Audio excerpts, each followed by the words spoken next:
할렐루야. 불타는 금요일 밤 주의 성전에 나오신 모든 성도들에게 하나님의 은혜와 평강이 함께 하시기 바랍니다. 아멘. 옆에 있던 분들 보면서 인사합니다. 사랑합니다. 축복합니다. 잘 될 겁니다. 때로 힘들고 지치고 내가 원하는 일이 세상에서 되지 않는 것처럼 여겨질 때 우리가 믿어야 할 중요한 한 가지가 있습니다. 그것은 하나님이 나와 함께 하신다. 하나님 나를 결코 버리지 않으시고 하나님이 나와 함께 하신다. 그분이 나를 붙들고 있다는 사실을 확실히 믿고 있기만 하면 여러분, 세상에 어떤 일이 벌어진다 할지라도 좌절할 일이 없습니다. 아멘입니까? 아멘. 하나님이 나와 함께 하시는 것이 너무 분명하고 그분이 나를 권능의 팔로 붙들고 있는 것이 틀림없다면 뭐가 겁날 게 뭐가 있겠습니까? 우리 아이들이 꼬맹이 때 이 아이들이 제일 믿고 기대는 게 누구예요? 엄마 아빠잖아요, 그죠? 엄마 아빠만 옆에 있으면 강도가 시퍼런 칼을 들고 막 이렇게 해도 애들 어디로 가? 엄마 아빠 뒤로 가. 거긴 안전하니까. 자기 엄마 아빠가 태권도 1단도 안 되는 곳과 상관없어요. 그냥 들어가는 거예요. 목숨 걸고 지킬 거라고 믿기 때문에 그래요. 하물며 싸움도 못한 엄마 아빠도 그런데 하나님께서 나와 함께 하시고 나를 붙들고 있다면 내 앞에 뭐가 있다 한들 두려울 게 없습니다. 다만 내가 이 환경, 이 사건이 무엇을 의미하며 나에게 어떤 하나님의 섭리를 이루려고 하시는지를 내가 몰라서 그럴 뿐이지, 그것만 알면 이 모든 것은 합력하여 선을 이루시는 하나님의 섭리인 것을 이 일이 다 지나고 나면 깨닫게 됩니다. 할렐루야. 그러므로 우리가 하나님 앞에 기도할 때, 말씀을 읽을 때마다 깨달아야 되는 것은 주님 나와 함께 하십시오. 주님 나와 함께 하십시오. 주님, 내가 주님의 길을 벗어나 잘못된 길로 가지 않게 해주십시오. 주님과 함께하는 동행하는 그 길을 벗어나 내가 주님 손 놓고 곁길로 가지 않게 해주십시오라고 기도하면서 나의 삶의 주님을 초대하고 내 눈과 주님의 눈이 늘 마주치고 있는지를 의식적으로 바라보아야 됩니다. 주님은 나를 계속 바라보고 있는데 내가 다른 데를 바라보고 있으면 때로 혼자 있는 것 같이 느껴지는 거예요. 길을 잃은 것처럼 생각이 되는 거예요.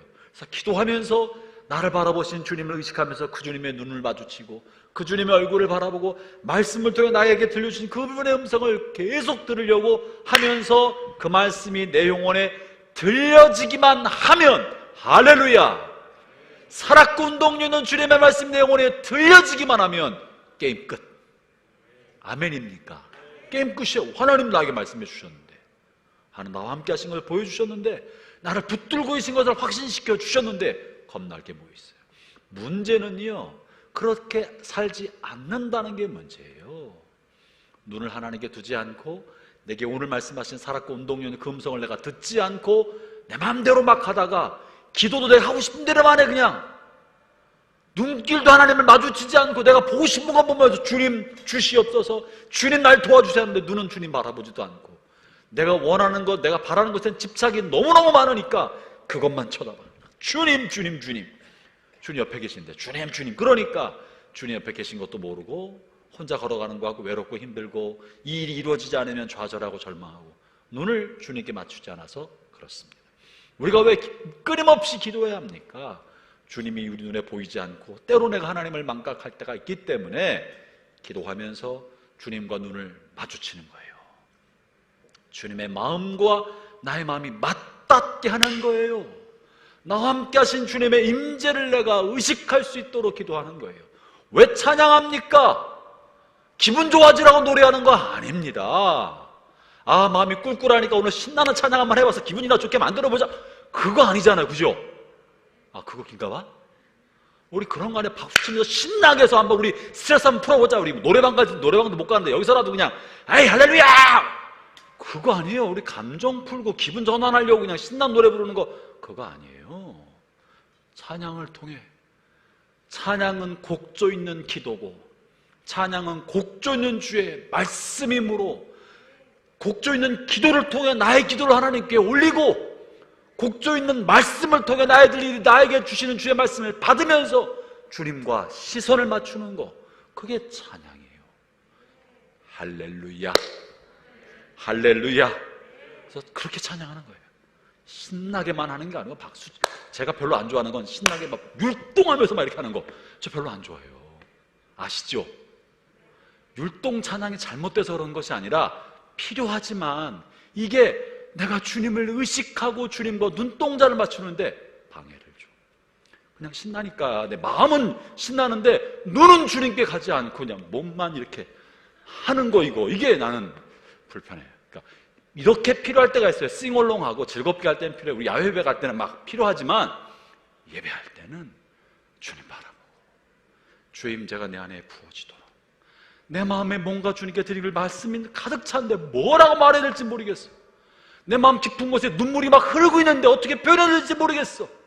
마음이 힘들어 죽겠는데 어떻게 주님께 아뢰야 될지 모르겠어. 그러나 주님이 나의 사정에 공감하시네, 나의 상황을 아시네. 찬양을 부르면서 그래 주님 그러시지, 주님 나의 사정을 아시지, 말 못하는 나의 마음을 주님 아시지, 이 마음을 주님께 아뢰고 나와 공감하신다는 주의 음성을 내 가슴에 심는 거예요. 그게 찬양이에요.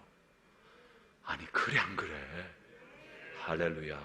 그렇게 내 마음을 곡조 있는 노래, 기도로 하나님께 아뢰고 나를 향한 주의 말씀을 곡조 있는 말씀으로 마음에 받을 때 주님과 나와의 스파크가 일어나고 번개가 튀기고 영적 소통이 일어나고 주의 강력한 성령의 임재가 내 안에 나타나기 시작할 때 할렐루야, 그때 회복이 일어납니다.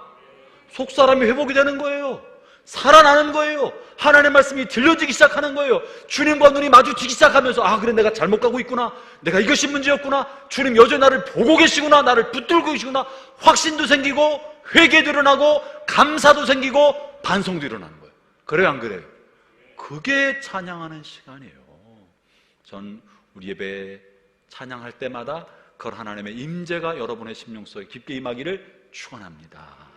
하늘의 문이 활짝 열리고 주를 향한 나의 찬송을 주님께 올려드리고 내 눈을 들어 주님을 바라보고 주의 임재가 내 안에 부어지도록 우리는 우리 안에 강력한 내적 중심, 블랙홀보다 강력한 내적 중심에 강력한 중력이 작용하고 있어요. 이 자기중심성이라는 강력한 중력이 작용하고 있어서 내버려두면 만사가 내 중심으로 돼요. 그래 안 그래요? 난 은지가 제일 만만해. 은지야 그래 안 그래? 그렇잖아. 은지 같은 아이도 그러는데 다 안 그러겠어요. 강력한 내적 중심이 내버려두면 다 자기 중심이야. 말은 주님 영광, 말은 하나님 영광, 말은 번들하게 잘해. 그러나 속은 다 자기 중심이에요. 다 자기 중심. 뭘 해도 자기 중심이에요. 기도를 해도 자기 중심, 일을 해도 자기 중심, 사업을 해도 자기 중심, 봉사를 해도 자기 중심, 뭘 해도 다 자기 중심이에요. 뭐라고 그 사람이 말하느냐는 상관이 없어요. 본성이 그렇게 생겨 먹었어요. 그래 안 그래요? 우리 윤희 집사님 그래요 안 그래요? 우리 윤희 집사님도 거룩해서 안 그러는지 몰라. 근데 대부분은 그래. 그죠? 우리가 그렇기 때문에 우리는 의식적으로 주님 앞에 자신을 드려야 됩니다. 자기를 깨뜨려야 합니다. 찬양을 통해 나 자신을 깨뜨리고 나를 내리고 내 손에 붙들고 있는 집착과 욕심과 자기중심성을 계속 비우면서 주님 바라보고 주님 바라보고 내 마음을 비워서 주의 영으로 채우는 시간을 의식적으로 계속 갖지 아니하면, 내버려두면 우리 마음은 똘똘똘 자기중심으로 뭉쳐가요. 이것이 시간이 지나면 시간이 지날수록 눈덩이가 커가는 것처럼 계속 커갑니다. 여러분 아십니까? 교회 20년 다니면요, 20년 다니면서 자아의 자기중심성을 깨뜨려 본 적이 없는 사람은 20년 동안 예수님은 가운데 모셨지만 예수님을 한켠 저기 구석지에 여기다 놔두고 자기가 왕좌에 앉아가지고 자기 배만 띵띵띵띵 굴리고 자기 힘만 띵띵띵 키우고 자기 왕국과 자기 제국을 더 크게 만들어서 더 큰 자아를 가지고 있는 사람이 돼요. 예수님 믿고 예수님은 마음에 모셨지만 저기 구석지에 놔두고 예수의 이름으로 자기 세계를 계속 만드는 사람이 됩니다. 신앙생활 오래 할수록 그렇습니다. 신앙의 연수가 문제가 아니라 내 안에 주님이 얼마나 빈번히 임재하셔서 완악하고 강팍하고 자기중심적인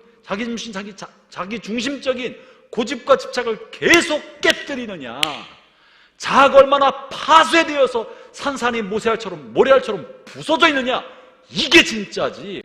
부서져 본 적이 없는 사람은 점점 더 완악해지고 고집세지고 거칠어집니다. 그게 우리의 실체입니다. 그러니까 찬양을 통해, 예배를 통해, 말씀을 통해 자기를 불방망이로 계속 할렐루야 두드려야 되는 거예요. 아멘. 아멘. 우리 그렇게 합시다. 여러분, 금요일날 왔다가 그저 무슨 돌아가야 소용이 없고, 금요일날 왔다가 내가 만담가도 아니고 개그맨도 아니고 탁월한 연설가도 아니고 여러분의 가슴을 뜨겁게 어떻게 만들어주겠어요? 그죠? 내 여름 어떻게 재밌게 해주겠어요? 이 시간에 TV 보는 게 낫고 영화 보는 게 더 낫지, 뭘 아주 감동적인 영화 한 편 보는 게 더 나올 수도 있어요. 우리는 그런 거 원하는 거 아니라고요. 말씀을 통해 나 자신을 파쇄하고 부수고 나의 자아중심성을 깨뜨리고 다시 한번 주님께 마음의 보좌를 비워드리고 주님이 임하시도록 하는 이런 시간을 가져야 그나마 이 강력한 자기중심성이라는 중력을 부서뜨리면서 주님이 점점 다가오게 만드는 거예요. 그래서 금요 부흥예배 사랑합니다. 이 시간에 기도해야 합니다. 말씀으로 자기를 쳐야 합니다. 말씀으로 다른 사람 때리지 말고 자기를 쳐야 돼. 무슨 말인지 알죠? 이 설교는 저 김 집사가 꼭 들어야 돼, 이렇게 생각하지 말자고. 우리 이 설교는 이 집사님, 오집사님 아니야, 이 집사님 다 취소입니다. 이거 A 집사, B 집사, C 집사, 이게 좋겠다. 이 사람이 들어야 되는데, 아니고 누가 들어야 된다고요? 내가. 말씀은 나를 치는 거지. 누가 들어주고 누구 치려고 하면 안 된다. 내 안에 변화를 일으켰으면 좋겠습니다. 우리가 계시록 지금 이제 9장까지 다뤘고요. 오늘 10장을 합니다. 채 못했지만 절반을 이제 지나가고 있습니다. 계시록의 핵심 말씀은 고난과 박해 속에서 하나님의 교회 공동체가 굳건히 이기고 나가도록 하려는 것이 계시록의 목적이다. 그러면서 계시록에서는 말세 종말의 때 일어나야 할 재앙에 대하여 하나님의 준엄한 심판에 관한 이야기를 다루고 있는데, 이 하나님의 심판에 관한 이야기는 사실은 억울하게 고난당하고 박해당했던 하나님의 백성들의 억울함을 풀어주는 보복적 성격이 있다. 기억하시죠? 이것이 하나님의 심판이다. 우리가 보복해달라고 한 건 아니지만 우리가 참고 용서하고 다 풀어줬던 것, 정직하게 살아 손해봤던 것, 사기꾼에게 당했던 것, 착하게 진실하게 됐던 나를 호구처럼 알았던 것, 그 모든 것이 바보요, 루저요, 억울한 삶이 아니라 하나님을 믿기 때문에 오름땀 때리면 여기도 때려줄래? 내 겉을 훔쳐가면 속옷 어떻게 벗어줄까? 근데 그렇게 해줬던 모든 것들이 어리석은 바보가 아니라 하나님께서 갚아주시고, 하나님의 사람과 정직한 사람, 믿음의 사람들을 괴롭혔던 사람들에 관해 하나님이 심판하신다. 그래서 하나님의 심판은 보복적 성격이 강하다. 그것은 하나님의 백성의 신원을 풀어주는 것이고, 악인에게는 보복을, 그리고 하나님의 백성에게는 보상을, 이게 계시록이 말하고 있는 내용입니다. 계시록 전반부와 중반부까지는요, 이런 보복적 심판에 관한 이야기를 다루고 있고, 계시록 마지막 후반부에는 이제 하나님의 백성에 관한 보상에 관한 이야기가 놀랍고도 아름답게 펼쳐집니다. 그게 새하늘과 새 땅입니다. 오늘 본문에서는요, 이제 그러면서 매우 중요한 이야기를 다루는데요, 늘 그렇지만 오늘이 굉장히 중요해요. 오늘 나오신 분 복 받았습니다. 오늘 10장을 하는데요, 먼저 오늘 아까 제목이 나왔나요?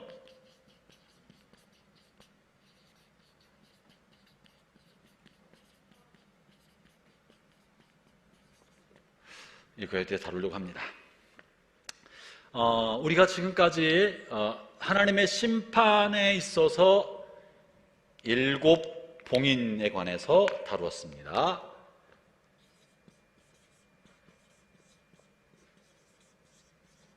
7 봉인 다루었고요. 그 다음에 7 나팔 다루었죠. 아직 안 나왔는데 7 대접이 이제 또 나올 거예요. 7 봉인을 다루면서 여러분 기억하시는 분이 계시면 그분은 복 받을진저. 7 봉인을 시작할 때에 7 봉인이 어디에 봉인이 되어 있었죠? 1번 대문에, 2번 옷자락에, 3번 두루마리에, 4번 집에, 5번 그런 거 없었다. 어디 있었죠? 두루마리에. 은지 저렇게 대답을 잘하기 때문에 내가 좋아요. 두루마리에 있었죠? 두루마리에 있었습니다. 두루마리에 봉인이 되어 있었습니다. 5장 1절이죠? 찾아보세요. 만나. 그리고 봉인된 두루마리에 밑줄을 쳐두세요. 매우 중요합니다. 7개 봉인을 띄고 7번째 봉인을 띄니까 7 나팔이 나와서 나팔을 불고 있었었고요. 맞습니까? 네. 7 나팔을 불게 될 때 첫 번째, 두 번째, 세 번째, 네 번째까지 나팔이 순조롭게 불렸는데 나팔장의 특징은 3분의 1만 심판받는다. 이게 나팔장의 특징이에요. 모든 사람이 아니라 땅의 3분의 1, 바다의 3분의 1, 선박의 3분의 1, 사람의 3분의 1, 3분의 1만 심판받는다. 모두가 아니다. 하나님의 심판 중에는 이렇게 부분적으로 심판받을 때가 있다. 왜 3분의 1입니까? 하나님의 영역이에요. 나는 3분의 1에 들어갑니까? 3분의 2에 들어갑니까? 그건 하나님의 영역이에요. 누가 3분의 1 속에 들어가는 건 하나님의 영역이에요. 우리는 모른다는 거죠. 3분의 1만 심판받는다. 5번째, 4가지 하고 나서 이제 진짜가 오고 있다. 재난이다. 화다. 이렇게 엄청난 재난이 올 것 같은 화와 재난의 경고가 있었어요. 그죠? 이게 8장에는 내용이었어요. 그리고 9장에 들어가니까 5번째 천사가 나타나고 6번째 천사가 나타나는 게 9장의 내용입니다. 이 9장의 7 나팔이 점점점 재앙의 강도가 심해지는데 5번째 나팔이 불 때 일어나는 현상은 뭐냐면 무저갱, 바닥이 없는 끝없는 깊은 우물 같은 웅덩이, 무저갱. 개혁성경에는 무저갱이라고 되어 있고 쉬운 성경에 뭐라고 되어 있어요? 바닥이 보이지 않는 끝없는 구덩이. 이 무저갱의 뜻이에요. 그죠? 이 의미를 알게 됐죠? 이 무저갱의 열쇠를 가지고 있는 천사가 나타나고 무저갱으로부터 지옥의 연기를 팍 피우면서 지옥의 고통을 주는 이 무저갱은 물론 저번에 다뤘어요. 여러 가지 의미가 있는데 죽은 자가 가는 곳, 죽은 자의 세계라는 의미도 있고 지옥이라는 의미도 있다 그랬어요. 그죠? 지난번에 공부한 거 기억나시나요?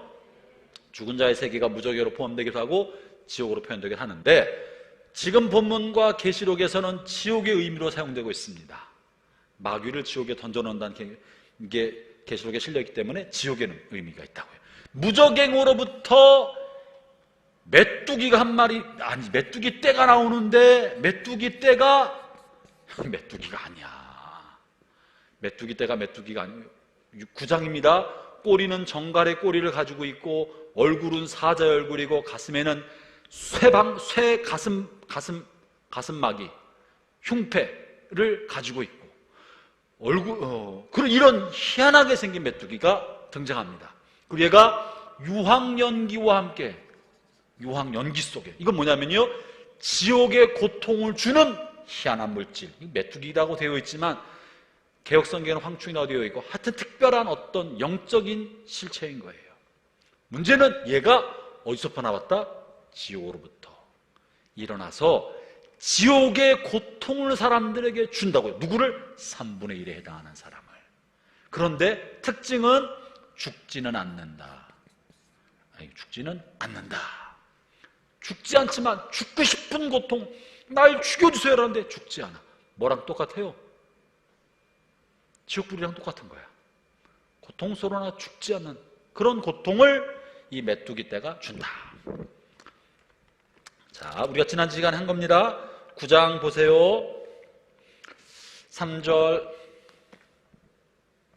이거 정리하고 오늘 거 한번 볼 겁니다. 3절 9장 3절 시작. 잠시 후 그 연기 속에서 메뚜기 떼가 나와 모든 땅에 퍼졌습니다. 이 메뚜기 떼는 전갈처럼 쏘는 돌을 가지고 있었는데 누구만 4절 보면 하나님의 도장이 찍히지 않는 불신자에게만 고통을 준다. 그리고 어떤 고통이냐? 6절에 쭉 실려 있다고 말했습니다. 그죠? 거기에 쭉 어떤 고통이냐? 9절에 보면 쇠로 된 방패마귀가 가슴을 덮고 무섭게만 실려 있어요. 이 방패마귀의 특징은 가슴에 방패마귀 흉패를 붙이고 있으니까 죽어야 안 죽어요. 화살 공격이나 다른 거 공격해도 죽지 않는단 말이죠. 이 의미는 막을 수 없는, 없앨 수 없는, 아무도 이 메뚜기 떼나 이 곤충으로 상징되는 영적 세력의 공격을 막거나 피하거나 사라지게 할 수 없는 존재다라는 의미를 쇠로 된 가슴 방패를 하고 있다는 말로 표현된 겁니다. 그러니 두렵죠. 이 글을 읽는 사람들은 두려운 거예요. 불신자들은 두려운 거예요. 신자들은 하나님의 심판 이렇게 임하는구나라고 생각하게 될 것이에요. 이것이 일곱 나팔의 다섯 번째 특징입니다. 핵심은 지옥의 권세가 나타나기 시작한다는 거예요. 여섯 번째 나팔도 그렇습니다. 여섯 번째 나팔도 지옥의 권세가 나타납니다. 여섯 번째 나팔 지난주에 충분히 하지 못했는데 참 여기 빠진 게 하나 있구나. 다섯 번째 나팔에서 메뚜기 때 왕이 출현합니다. 이 왕이 누구냐면요, 아바돈, 아볼론. 자, 6절 11절 봅시다. 11절 읽어보세요. 이게 우리 이제 종종 등장하는 말이고 컴퓨터 게임에서도 나오더라고. 그리고 이제 영화에서 이런 용어가 나오기도 합니다. 11절 같이 읽어보겠습니다. 시작. 이 메뚜기들의 왕은 밑바닥이 없는 구덩이의 수호자, 지옥이에요, 음부예요, 무저갱이에요, 무저갱의 수호자로 히브리어로 아바돈, 헬라어로 아볼론이라는 이름을 가지고 있습니다. 이 뜻은 뭐냐면요, 파괴자라는 뜻이에요. 파괴자, 파멸시키는 존재, 완전히 처참히 부셔버리는 그런 존재. 이게 마귀일 수도 있고 혹은 사탄의 쫄개일 수도 있습니다. 어찌됐든 인간과 자연세계에 고통을 주는 존재예요. 지옥의 힘을 가지고 있는 존재예요. 여기에는 전부 다 이 5번 이 재앙은 뭔가 지옥의 고통을 느끼게 만드는 그런 영적 존재가 불신자의 3분의 1을 죽이고 세상에 고통을 준다는 거예요. 그것이 이 말세에 나타난다는 거예요. 그래서 끔찍하고 두려운 일이 벌어진다는 거죠. 이렇게 파괴자, 마귀적 힘을 가지고 있는 이 존재가 횡행하게 되는데, 이것은 마치 마지막 날에 아마겟돈 전쟁의 모습을 보여주는 것과 비슷합니다. 이 아마겟돈 전쟁에서도 마귀가 아마겟돈 지역으로 자신의 세력을 모아서 하나님의 나라를 향해 총공격하는 것이 19장에 실려 있습니다. 그것처럼 그것과 약간 다르게 이와 같이 이 마귀적 힘을 가지고 있는 것들이, 여기는 이제 불신자 세계를 공격하는데 거기는 하나님의 백성을 공격하는 게 19장에 실려 있죠. 자, 지옥의 영향이 나타난다는 거. 그 다음에 여섯 번째 나팔이 불었을 때, 그것이 이제 14절에 실려 있는데요. 14절을 읽어보겠습니다.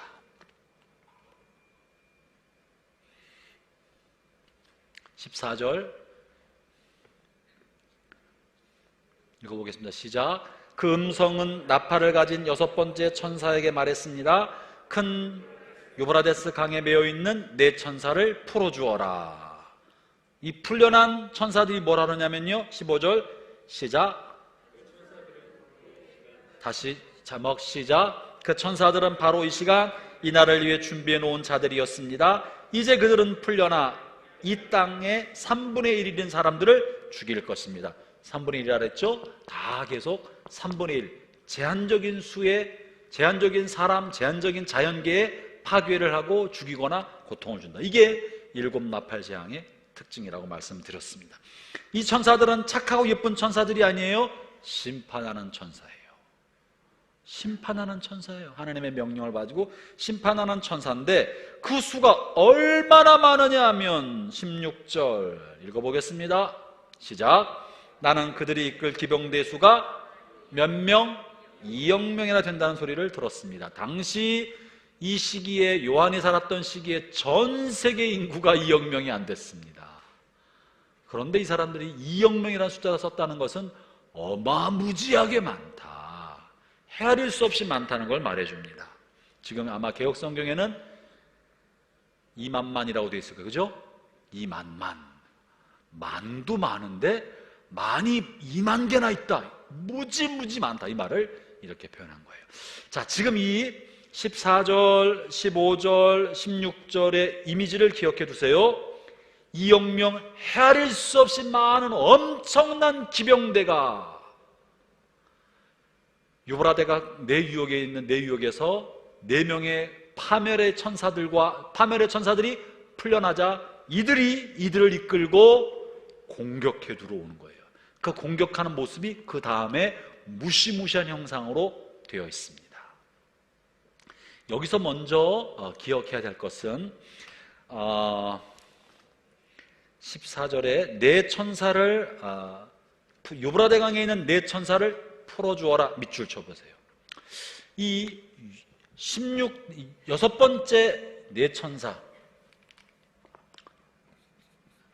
이 파멸의 천사죠. 파멸의 천사. 천사가 보여주는 의미는 두 가지가 있는데, 하나는 얘들은 파멸의 천사예요. 지금까지 어땠다는 거예요? 풀어주라 그랬으면 묶여 있었다는 거예요. 하나님이 묶어놨다는 거예요. 다시 말하면 이 파멸의 천사, 보복하는 천사, 악을 심판하는 하나님의 천사를 하나님이 묶어놔서 그들이 자기 역할을 다하지 못했다는 거예요. 인류 역사 가운데 악인이 심판받는 게 잘 안 나타나는 것처럼 보여지고, 악인이 승승장구하고 기생등등하게 사는 것처럼 보여질 때가 있습니다. 왜 그렇습니까? 하나님이 심판하는 파멸의 천사, 보복하는 천사를 묶어 놓으셨기 때문에 그렇습니다. 여러분, 그걸 알아야 돼요. 하나님이 심판을 지연시키고 즉각 일어나게 하지 않고 묶어 놓으셨어요. 왜? 회개의 기회를 주기 위해서 묶어 놓으신 거예요. 그런데 회개하지 않으면 언젠가 하나님이 이 네 사방에 있는, 사방은, 네 천사는 사방을 둘러싸고 있는 거예요. 이 천사들을 풀어놓아라 하면 이 보복하는 천사, 파멸의 천사, 심판하는 천사가 풀려나면 불신자, 악을 행하는 자들에게 심판이 임합니다. 오늘 우리가 죄를 짓고도 멀쩡하게 살아가는 것은 하나님의 인자심과 오래 참으심으로 심판을 유보하시고 묶어놔서 그런다는 사실을 알아야 합니다. 이 세상에 악한 사람이 얼마나 많아요. 그들도 마찬가지입니다. 그러나 이것은 영원토록 하나님이 그렇게 하신 것이 아니고요, 묶어놨다가 풀어줄 날이 온다. 하나님의 때가 있다. 하나님의 그때가 되면 하나님의 심판이 속히 만다는 사실을 알아야 합니다. 그래서 여러분이 역사를 볼 때 악인이 잘 심판받지 않는 것처럼 보이거나 주변에 그런 일이 있을 때 하나님이 유보하고 계시구나 라고 인식하기를 바랍니다. 하나님이 불공정해서 악인이 승승장구하는 걸 내버려 두시고 의인이 고통받는 것을 내버려 두시는 것이 아니라 유보하시는 거예요. 묶어 놓으셨기 때문에. 그러나 풀릴 때가 온다는 거, 하나님이 심판을 유보하신다. 유보하신다는 사실을 우리가 이 파멸의 천사를 통해 알 수 있고, 그런데 언제까지요? 하나님의 때가 올 때까지. 하나님의 때가 있다. 이 하나님의 때가 언제인지 우리는 모릅니다. 이게 이제 우리의 갈등이에요. 하나님 그 때가 언제입니까? 우리는 몰라요. 그건 하나님의 때가 반드시 있고 그 때가 되면 보상과 보복이 반드시 일어난다. 이것이 지금 이 6번째 천사의 재앙에서 보여주고 있는 말씀인 거예요. 자, 이 천사는 무시무시한 천사입니다. 엄청난 숫자를 이끌고 유라대강 유역에서부터 침공에 들어오는데 이 모습은 마치 똑같지 않지만 마지막 날 일어날 어마무시한 것을 앞에 맛보기로 보여주고 있는 거예요. 얘도 맛보기, 3분의 1 얘도 맛보기. 더 어마무시한 진짜가 아직 오지 않았어요. 어떤 것의 맛보기냐?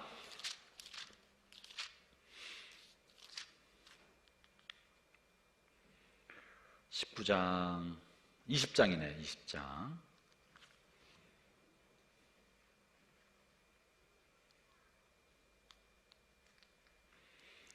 20장 7절.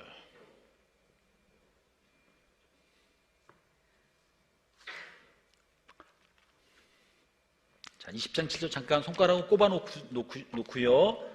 그리고 이 천사의 특징이 뭐냐 하면 6번째 천사의 특징 9절에 표현되어 있는데 9장 18절에 보면 불과 연기와 유황으로 이 땅 사람의 3분의 1이 이른 사람이 죽었습니다. 이런 표현이 있죠.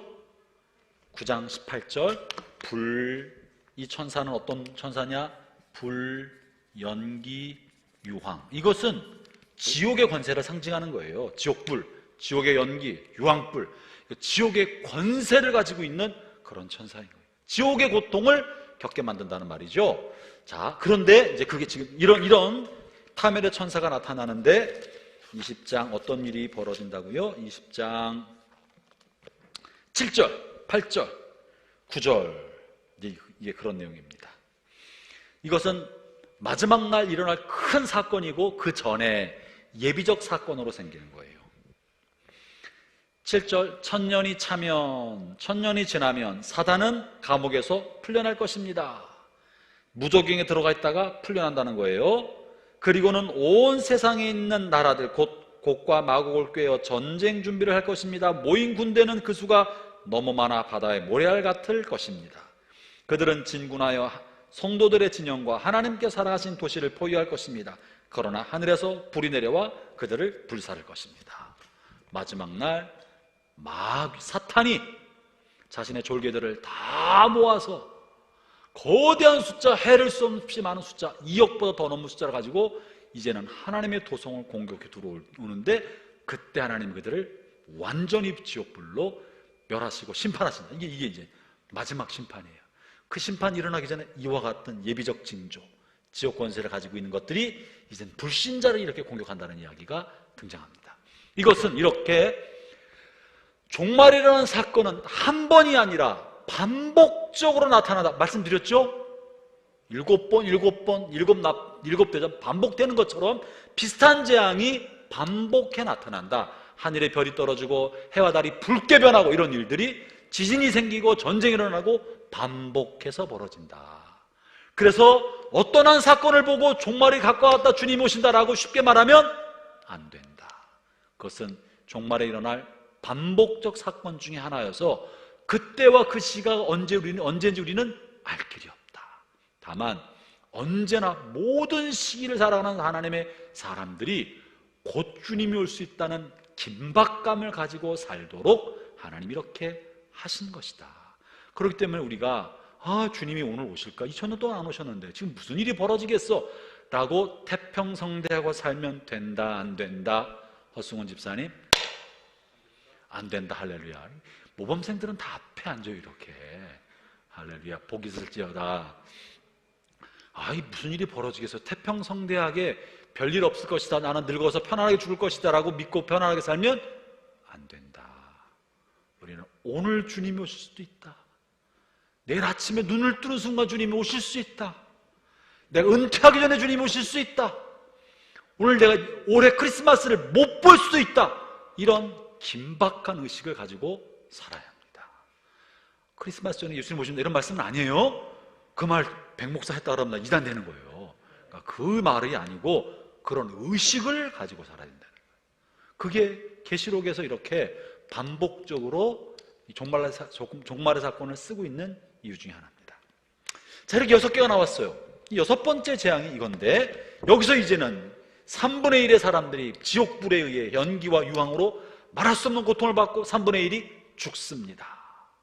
근데 이것이 끝나지 않고 이것이 이제 어떻게 이어지느냐 하면요, 이게 11장 14절이 끝입니다. 여섯 번째 나팔이 언제 끝나느냐? 11장 14절.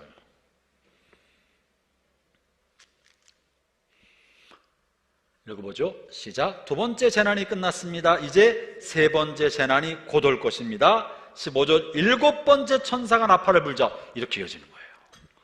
와, 아니 벌써 다 끝났는데 왜 이제 10장 11장 다 넘어가고 여기서 끝나나? 뭐라고 말하냐면 10장은 나팔 재앙이 아니고, 나팔 재앙은 다 끝났는데 끝 마무리를 이제 11장 14절에 사고 있고, 10장과 11장 13절까지는 이거는 삽입된 환상입니다.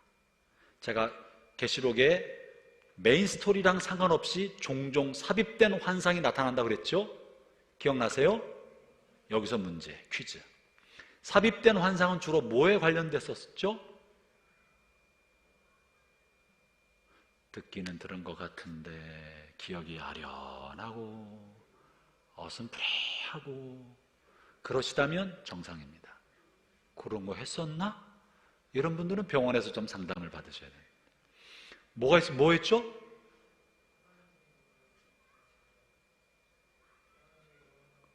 크게 좀 말씀해 주시죠.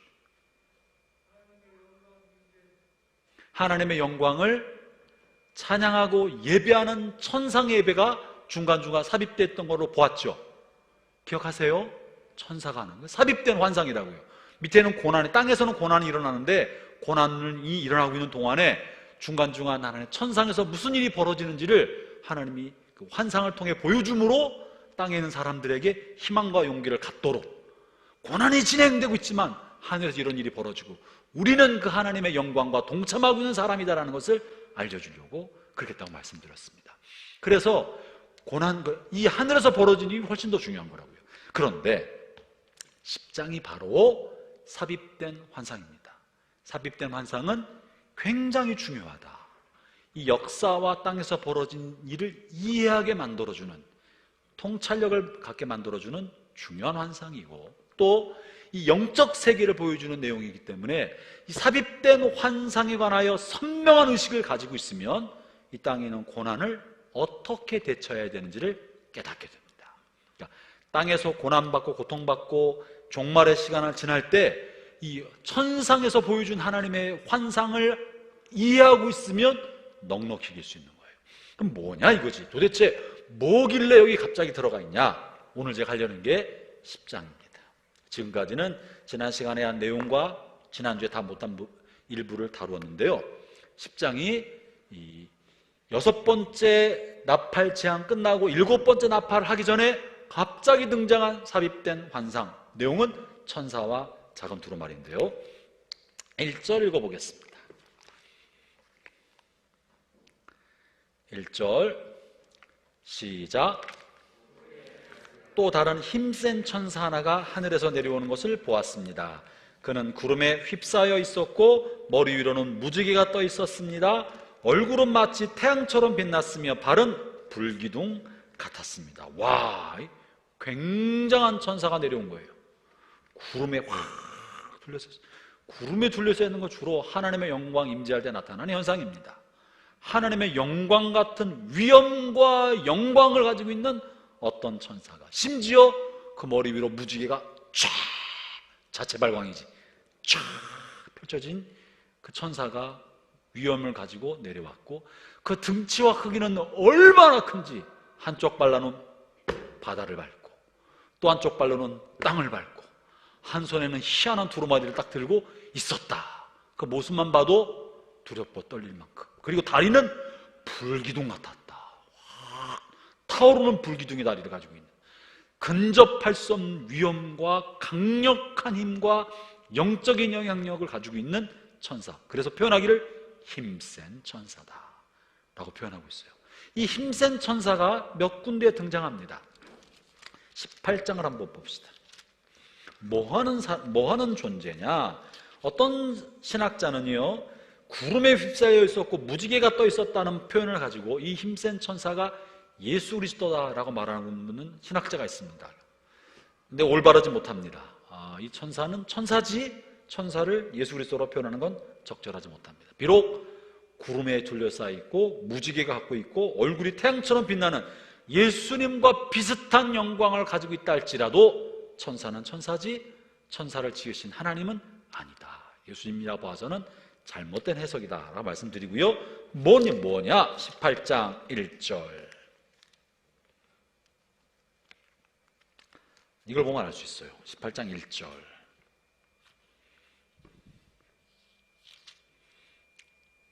찾으셨습니까? 같이 읽어볼까요? 그 후에 나는 다른 한 천사가 하늘에서 내려오는 것을 보았습니다. 이 천사는 큰 권세를 가졌는데 그 영광의 광채 때문에 온 땅이 환하게 밝아졌습니다. 그 천사의 위엄 있는 목소리로 크게 외쳤습니다. 큰 성 바빌론이 무너졌도다.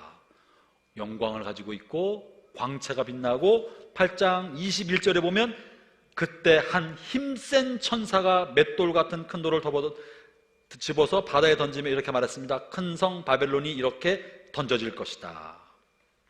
뭐 하는 천사냐? 이 천사는 파멸을 시키는 하나님의 강력한 군대 장관입니다. 그러니까 악을 심판하는 하나님의 군대 장관 같은 천사장, 일반 천사가 아니라 천사장이어서 강력한 영향력을 가지고 있는 천사인 거예요. 그가 바벨론을 심판한다.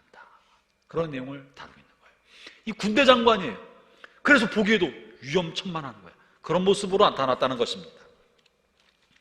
자, 이 하나님의 천사장, 군대 장관 같은 위험찬 천사가 나타나서 그가 사자처럼 큰 소리로 부르짖었습니다. 이 18장에 있는 그 천사와 같은 천사예요. 그럼 위험 있는 소리로 말합니다. 4절 읽어보겠습니다. 뭐라고 했는지 시작. 내가 천둥이 하는 말을 받아 적으려 하자 하늘로부터 한 음성이 들려왔습니다. 7 천둥이 말하는 것을 기록하지 마라. 그것을 비밀로 하여라.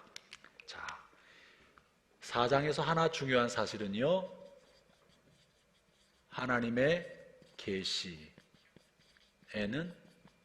비밀이 있다. 이상하죠? 하나님이 요한에게 들려줬어요. 7 천둥, 7 천둥이 뭔지 모르겠어요. 말로 했다고 하니까 7 천사인지 뭔지 모르겠어요. 요한이 천둥이 뭐라고 말했어요. 천둥이 천둥 같은 소리로 뭐라고 말을 했어요. 다 알아들었어요. 이렇단 말이야? 깜짝 놀라서 막 적으려고 했는데 적으라고 시키지도 않았어. 근데 너무 중요한 얘기를 하니까 적으려고 했는데 하나님이 적지 마라. 알리면 안 된다. 이건 비밀이다. 너 혼자만 알고 있어라. 사람이 말하지 말라니까 적지 않았어. 적지 않았으면 그걸로 끝내면 좋은데 그건 왜 여기다 적어놨는지 몰라. 이 말도 안 적어놨으면 우리 궁금하지도 않지. 그죠? 뭐로 적어놔 이걸. 그냥 안 적어놓으면 되지. 적지 말라고 했단 말까지 적어놨어. 이거랑 똑같아. 이거 누구한테 말하지 마? 너 말하지 말라 그랬다? 이 말을 하는 거야. 그럼 똑같은 거야. 왜 하냐고요? 주님이 내 말이 막 울리는 것 같은데? 의도적으로 남겨놓으신 거예요. 뭐 때문에? 하나님의 계시의 말씀에는 비밀, 알리지 않는 것이 있다는 거예요. 이 말은요, 하나님의 뜻 중에는, 하나님이 하실 일 중에는, 하나님이 미래에 하실 일과 우리 개인에 관련된 일과 역사에 관련된 하나님의 뜻, 계시 중에는 알리지 않고 비밀에 붙여놓은 것들이 있다. 그래서 그거는 모른다는 거라는 거예요. 이 하나님이 비밀에 붙여놓은 것을 알려고 하면 된다, 안 된다? 안 된다는 거예요. 하나님은 우리에게 알려주지 않는 하나님의 뜻과 계시가 있다는 거예요. 이 우리가 받아들이기가 어려워요. 그러나 우리 이걸 인정해야 되는 거예요. 미래에 될 일이나 나의 삶에 관련된 것. 주님, 이건 왜 그런 겁니까? 주님, 우리 가정에 어린 시절에 죽은 우리 아이가 있는데 왜 얘는 죽어야 합니까? 왜 우리 가정에 이런 비극이 생겼습니까? 도대체 뭐 때문입니까? 밤낮 기도하고 3박 4일 기도하고 철학 금식하고 40일 금식해도 모르겠어. 하나님이 우리에게 간섭한 삶 속에는 알 수 없는 비밀이 있다. 모든 게 비밀은 아닙니다. 뭐가 비밀이고 무엇을 알려주는지 다는 우린 모릅니다. 그러나 어떤 부분에는 하나님이 알려주지 않는 게 있다. 하나님에게는 분명한 뜻이 있어. 천둥 같은 소리로 말을 했어요. 다 들었어요? 아니, 너무 중요한 이야기야. 내 말하지 마라, 적지 마라, 알리지 마라. 그런 게 있다는 거예요. 그렇기 때문에 때로 우리가 모르는 일에 대해서 하나님의 신비에 관하여, 미래의 일에 관하여, 우리의 삶에 관하여 그거를 귀신처럼 알아맞히는 사람, 그런 사람은 가까이 하지 말기를 바랍니다. 모르게 하나님 감추어 놓은 게 있는데 그걸 다 아는 것처럼, 미래의 일과 인간의 모든 것을 아는 것처럼 말하는 건 하나님의 섭리가 아니다. 우리는 모르는 부분을 하나님께 신뢰하고 맡기는 걸 통해 믿음을 성장시키는 거예요. 그것이 하나님의 뜻인 것입니다. 이것이 지금 이 이야기 중에 하나예요. 왜 이 삽입된 환상은 굉장히 중요하다 그랬죠? 이 사건을 두었을까? 하나님의 종말론적 사건 속에서도 우리에게 가르쳐주지 않는 게 있다 없다? 있다. 분명히 종말에 벌어질 너무 중요한 이야기인데 하나님이 안 가르쳐주는 것이 있으니 이것을 너무 억지로 하려고 하지 말아라 하는 것이 여기에 들어있습니다. 요한하게 알려줬지만 알려주지 말아라. 그런 게 있구나. 뭔가 우리가 모르는 게 있구나. 첫 번째가 이러는 거예요. 자, 이게 천둥의 소리, 7 천둥의 소리 중에서 비밀로 해라, 말하지 마라. 4절에 그거 있습니다. 그래서 여러분 성경이 있다면요, 7 천둥이 말하는 것을 기록하지 마라. 그것을 비밀로 하여라. 빨간색으로 밑줄. 하나님은 우리에게 알려주지 않는 것이 있다. 우리가 알지 않도록 하신 게 있다는 거. 자, 바다와 땅을 밟고 있던 천사가 하늘을 향해 손을 높이 들었습니다. 그는 영원히 살아계시며 하늘과 땅과 바다와 그 안에 모든 것을 지으신 하나님의 능력 앞에 맹세하여 이렇게 말했습니다. 더 이상 기다리지 않을 것이다. 자, 거기 가기 전에 두 번째, 이 힘센 천사가 오른손에 뭘 가지고 있어요? 2절 큰 소리로 같이 한번 읽어보겠습니다. 같이 한번 읽어봅니다. 2절이 너무 중요합니다. 시작. 그 천사의 손에는 펼쳐진 작은 두루마리 하나가 쥐어져 있었습니다. 그 천사는 오른발로 바다를 밟고 왼발로 땅을 밟았습니다. 오른발로 바다를 밟던 땅을 밟던 그건 중요하지 않아요. 여기서 중요한 거는 천사의 손에 펼쳐진 두루마리가 있었다는 거예요. 작은 두루마리가 있었습니다. 이게 뭐냐? 이게 오늘 중요한 핵심이에요. 두루마리에 관해서 제가 한번 말씀드렸어요. 7봉인의 두루마리가 있었는데 이 두루마리는 펼쳐졌어요? 봉인됐어요? 얘는 봉인된 두루마리예요. 닫혀진 두루마리예요. 닫혀져 있어서 알고 싶어요. 어떻게 하면 좋아요? 누가 저 봉인을 떼줄 사람이 없나요? 어린 양이 떼실 것이다. 그래서 어린 양이 봉인을 하나씩 떼었어요. 이 두루마리는 이 두루마리와 이 두루마리는 같은 게 아닙니다. 다른 거예요. 얘가 펼쳐졌기 때문에 펼쳤다 말한 게 아닙니다. 왜냐하면 여기는 작다라고 표현된 걸 볼 때 이놈과 이놈은 다른 놈이에요. 얘는 봉인됐다는 말은요, 감추어진, 열려지지 않은, 알려지지 않은 이란 의미가 들어있어요. 알려지지 않은. 그런데 주님께서 봉인을 떼심으로 이 안에 있는 일들이, 심판에 관한 일들을 알려주기 시작했어요. 그렇죠? 그 7봉인이잖아요. 얘는 처음부터 뭐라고? 펼쳐졌다는 게 중요해요. 그럼 얘는 뭘까? 오늘 주제는 얘라고요. 고난과 박해가 있고 3분의 1의 사람들이 마구 죽어나가는 끔찍한 환경 속에, 재난이다 화다 무시무시한 재난이 일어나고 있는 환경 속에 주님은 새로운 환상을 보여주면서 뭘 말하려고 하실까? 이 말씀하심의 핵심이 이 두루마리예요. 이 두루마리를 보고 이제 뭐라 말하냐면요, 8절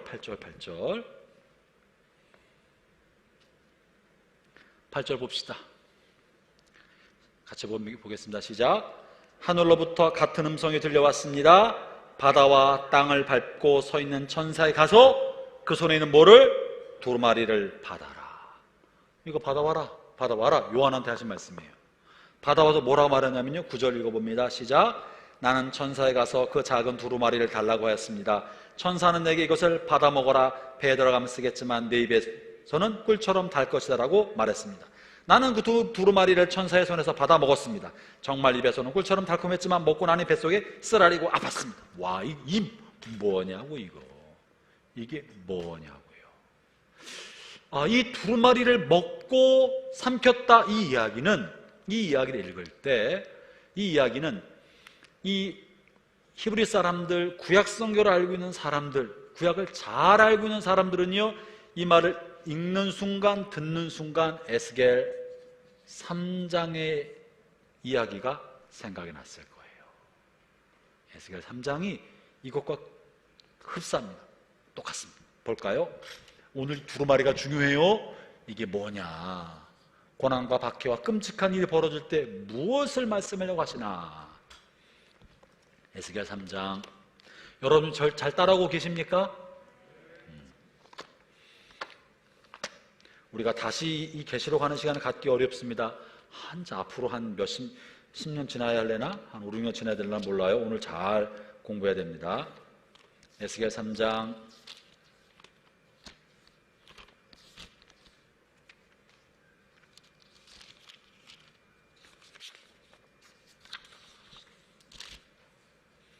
1절, 2절 읽어보겠습니다. 3절까지 봅시다. 3절까지. 시작. 주께서 내게 말씀하셨다. 사람아, 네 앞에 있는 것을 먹어라. 이 두루마리를 먹고 가서 이스라엘 백성에게 전하여라. 먹고 전하는 거예요, 보니까. 2절. 그래서 내가 입을 벌렸더니 주님께서 두루마리를 내 입에 넣어주셨다. 주님께서 내게 말씀하셨다. 사람아, 내가 네게 주는 이 두루마리를 먹어 내 배에 채워라. 그래서 내가 먹었더니 그것이 내 입에 꿀같이 달았다. 그때 주님께서 내게 말씀하셨다. 사람아, 이스라엘 백성에 가서 내 말을 그들에게 전하여라. 먹고 전하는 거였어요. 누구한테 전했느냐? 5절에 실려있는데요, 내가 너를 이해하기 어려운 말을 한 사람에 보낸 것이 아니다. 이스라엘 백성에 보낸 것이다. 말길 알아본 사람에 보냈다. 먹고 전하는 거예요. 먹고 전하는 거예요. 뭘까? 다시 돌아. 그죠? 지금 이 천사가 보여준 10장의 환상과 비슷하죠? 그래서 이 이야기를 듣는 사람은 에스겔서의 말씀을 생각하고 에스겔서의 말씀에서 환상으로 보여준 이 두루마리를 연상시켰을 거예요. 이 두루마리는 뭐냐? 이 두루마리는요, 에스겔 2장 마지막에 실려 있습니다.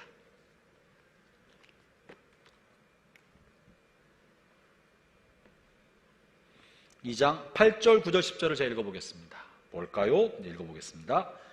에스겔 2장 8절, 9절, 10절입니다. 제가 읽습니다. 너 사람아, 내가 네게 하는 말을 잘 들어라. 너는 이 반항하는 백성처럼 내게 반항하지 말아라. 미추스, 내게 반항하지 말아라. 내 입을 벌려 내가 주는 것을 받아 먹어라. 그때 내가 보니 어떤 손이 내 앞으로 뻗쳐 있었는데 그 손에는 두루마리 책이 있었다. 주님께서 그 두루마리를 내 앞에서 펼치셨는데 앞뒤로 탄식과 애가와 재앙의 글이 적혀 있었다. 이 에스겔이 있었던 범죄한 세계를 향한 하나님의 심판과 하나님의 탄식과 애통하는 소리의 이야기가 글로 가득히 적혀있는 예언의 말씀, 하나님의 마음과 하나님의 말씀이 적혀있는 책이었던 거예요. 이게 먹어라. 근데 자꾸 먹으라고 하면서 반항하지 말아라. 먹고 싶다, 안 먹고 싶다. 안 먹고 싶은 마음이 있어. 먹어라 하시고 있는 거예요. 그래서 계시록 읽는 사람들은 이것이 연상됐을 거예요. 그럼 뭘 말할까? 돌아옵니다. 다시 계시록 돌아옵니다.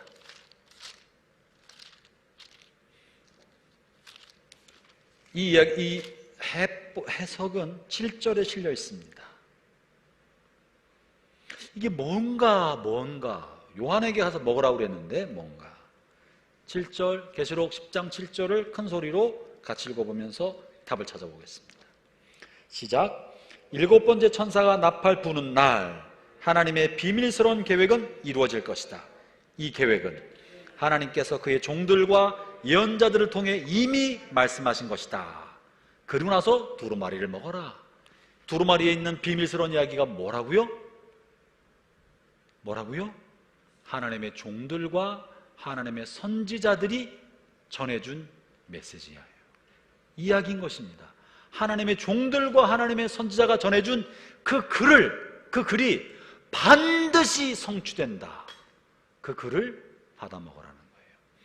하나님의 종들, 이 두루마리 문과 하나님의 선지자와 하나님의 종들에게 주셨던 하나님의 약속의 말씀과 하나님의 말씀, 이게 뭐예요? 선지자한테 준 게 뭐예요?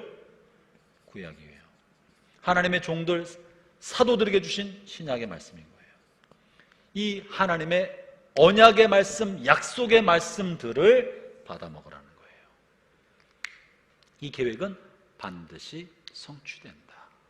근데 이것을 먹으려고 하니까 입에 달지만 배에 쓰다. 이 두루마리를 입에 달다. 이거 우리 잘 알고 있어요. 시편 19편을 읽어볼까요? 뭐 이런 말씀 너무 많죠. 시편 19편 10절을 보겠습니다.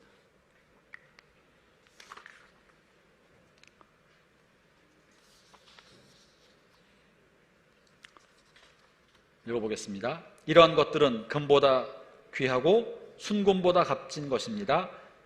꿀보다 달고 성일꿀보다 더 답니다. 시편 119편 103절에는요, 제가 읽겠습니다. 주의 말씀이 나의 입에 얼마나 단지요, 나의 입에 꿀보다 더 답니다. 여러분, 제 얘기 잘 들으셔야 합니다. 고난받고 있을, 고난의 환경 가운데 있을 때, 끔찍한 재앙이 벌어지고 있는 것처럼 보일 때, 내가 감당할 수 없는, 피할 수 없는 심판과 재난이 있을 때, 물론 이 나팔 재앙은 불신자들에게만 재앙은 틀림없으나 어쨌든 내 주변에서 3분의 1의 사람이 죽어가는 모습을 볼 때 나에게도 닥칠지 모른다는 두려움이 생겨요, 안 생겨요? 생겨요. 속수무책이고 이거를 피할 길이 없어요. 흉패를 강력한 쇠로 만든 가슴마기를 가지고 있기 때문에 피할 수도 없고 막을 수도 없고 무찌를 수도 없는, 거역할 수 없는 강력한 재앙이 우리 앞에 있을 때 두려움이 생겨요. 내게도 언제 임할지 모르는 긴박감과 두려움이 생겨요. 이때 뭘 해야 된다고? 한 손은, 한 발은 바다와 한 발은 땅을 밟고 있고 손은 하늘을 향해 번쩍 들고 있는 이 천사. 이 천사가 한 손에 가지고 있는 게 뭐냐 하면 하나님의 말씀인 거고요. 이게 하나님의 말씀이고 이게 결국은 복음인 거예요. 복음의 말씀인 거예요. 이 복음의 말씀은 하늘과 땅과 바다를 통틀어 아우르고 다 관여하고 있는 하나님의 말씀인 거예요. 이 하나님의 말씀을 받아 먹어라.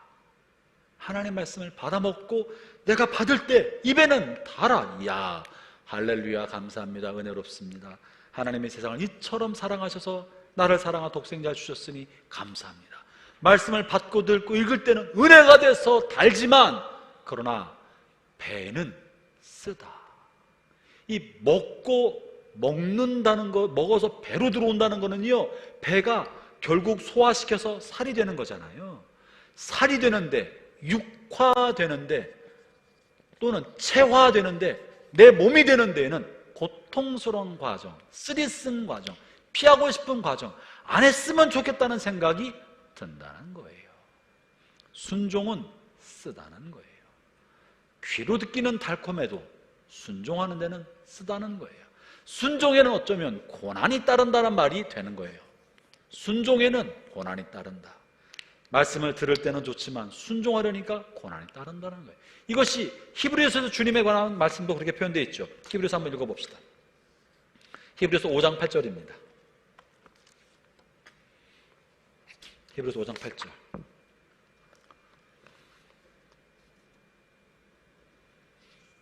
같이 읽어볼까요? 시작. 하나님께서는 죄송합니다. 시작. 예수님께서는 하나님의 아들이셨지만 고난을 통해 순종하는 법을 배우셨습니다. 예수님이 하나님의 아들이셨지만 예수님도 말씀에 순종하는데 고난이라는 과정을 겪으신 거예요. 예수님이 세례받자마자 성리에 끌려 광야로 하셔서 40일 금식하시고 줄이셨어요. 순종하기 위하여 말씀대로 살다가 박해를 받고 온갖 모욕을 다 당하셨어요. 여러 번 죽음의 위기를 겪으셨어요. 그리고 마침내 주님의 부르심을 따라 예루살렘에 오라면 죽을 걸 뻔히 알면서 예루살렘에 입성하셨고, 그날 새벽이 되면 배신자 유다가 와서 배신의 키스로 자기를 잡아갈 줄 알면서도 겟세바네 언덕에 올라가셔서 밤새 기도하셨어요. 제사장이 신문할 때 순한 말로 대답하면 어떻게든지 풀려났을 텐데 그러지 아니하고 있는 그대로 답변하셨어요. 십자가 길을 가셨어요. 고난의 길을 겪은 거예요. 고난을 통해 순종을 배워가신 거예요. 형제자매 여러분, 우리가 하나님의 말씀을 배우는 것은 입에 달고 귀를 달콤하게 하고 마음을 달콤하게 하는 위로를 얻기 위한 것이 아닙니다. 위로 받았으면 뭐 하려고요? 은혜 받았으면 뭐 하려고요? 은혜는 왜 받는 겁니까? 은혜 받고 위로 받는 것은 다 순종의 고난의 쓴 잔을 마시기 위해서 은혜를 받는 거예요. 위로를 받는 거예요. 격려를 받는 거예요. 격려받고 위로받고 은혜 받는 것은 고난의 쓴 잔을 능히 받게 하기 위해서 주신 것이지, 그 고난의 과정을 지나가지 않고 은혜 받는 것으로 만다면 여러분, 이것은 아무 소용이 없어요. 지금 여기에서 이 재앙과 심판이 있는 과정에서 심판을 잠시 멈추고 삽입된 환상을 넣어준 까닭은 우리가 고난받는 시간, 고통의 시간을 어떻게 지내야 할 것인가를 말씀해 주고 계신 거예요. 어떻게 지내라? 하나님의 말씀을 먹고 삶으로 체화시키고 육화시켜서 순종의 발걸음을 내어디더라. 그것이 쓰고 고달프고 힘들고 피하고 싶겠지만 그런 것이 우리를 살게 만들어준다는 거예요. 그래서 이 펼쳐진 두루마리는 하나님의 말씀을 의미하고, 이 말씀을 어떻게 하라? 이 말씀을, 하나님의 말씀을 먹고 순종하라는 거예요. 먹는 거는 내 살이 되게 만들어주는 겁니다. 읽고 듣고 쓰면서 먹고 순종하라는 게 첫 번째입니다. 이것이 고난의 때를 지나가는 승리의 비결입니다. 두 번째 또 하나가 있어요. 두 번째는 몇 절이냐면요, 11절.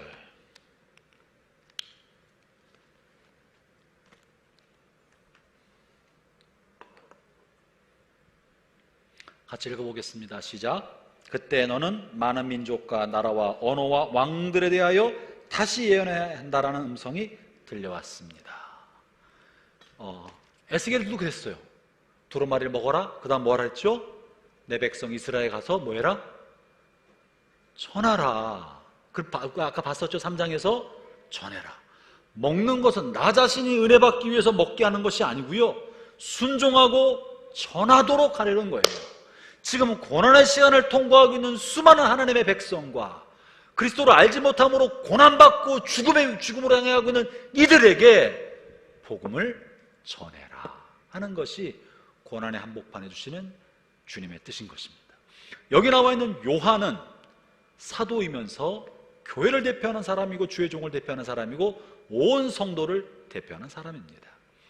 요한에게만 이 두루마리를 먹으라고 하는 것이 아니라 고난의 시기를 지나고 있는 하나님의 모든 종들과 하나님의 모든 교회와 하나님의 모든 자녀와 하나님의 백성들이 요한을 대표로 이렇게 하라고 합니다. 하나님의 말씀의 두루마리를 먹고 쓴맛을 감내하고 순종하고 복음을 전하는 거예요. 이 예언의 말씀, 복음의 말씀을 전하라. 그런데 놀라운 사실은요, 에스겔에서는 누구에게 전하라고 말했느냐면 너랑 말이 통하는 이스라엘에 전하라, 그렇게 써 있었죠? 아까 보라 그랬잖아요, 그죠? 근데 지금은 언어가 다르고 다른 민족과 다른 나라에 가서 전해라.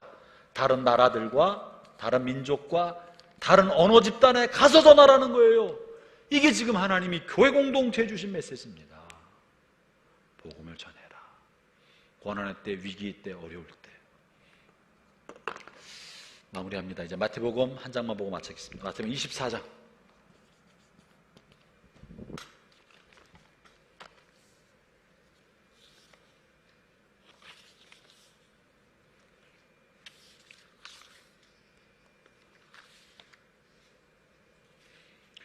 음. 14절.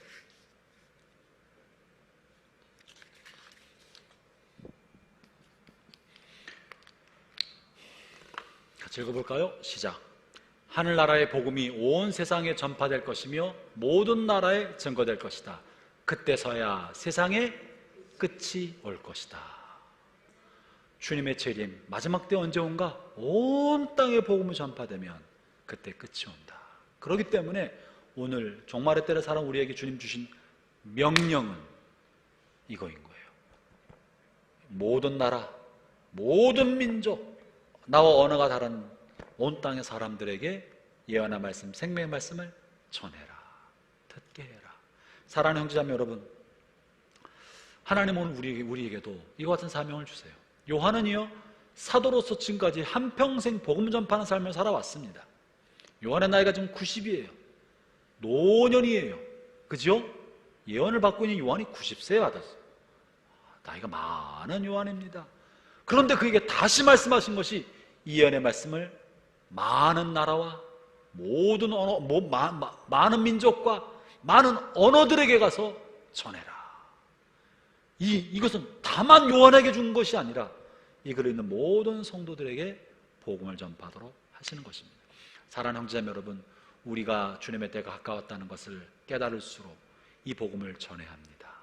다른 나라, 다른 민족, 다른 언어들에게 가서 복음을 전하고 생명의 말씀을 전해서 그들로 하여금 이 엄청난 심판을 피하도록, 이것이 엄청난 큰 재앙이라는 걸 깨닫고 돌이키도록 우리가 해줘야 합니다.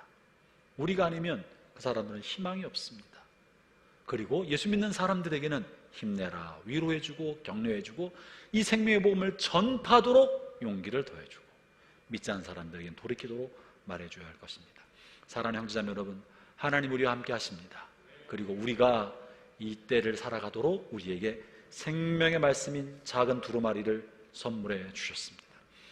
지금 이 책은 닫혀진 책이 아니라 펼쳐진 책입니다. 다 알려졌습니다. 계시의 말씀이 이미 다 전달됐습니다. 선지자와 사도들을 통해 주셨던 말씀의 내용들이 우리가 다 가지고 있습니다. 펼쳐져 있는 이 책을 받아먹고 끊임없이 묵상하고 읽고 말씀을 암송하며 받아먹고 말씀대로 살아가는 저 여러분 됩시다.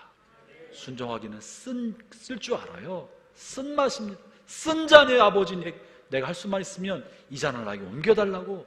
순종은 분명히 쓴 것이 틀림없지만, 그러나 그 쓴맛을 감내할 때 우리는 하나님의 복음의 통로가 되고 축복의 통로가 되고 세상을 변화시키는 하나님의 능력의 발이 될 것입니다. 기도합시다.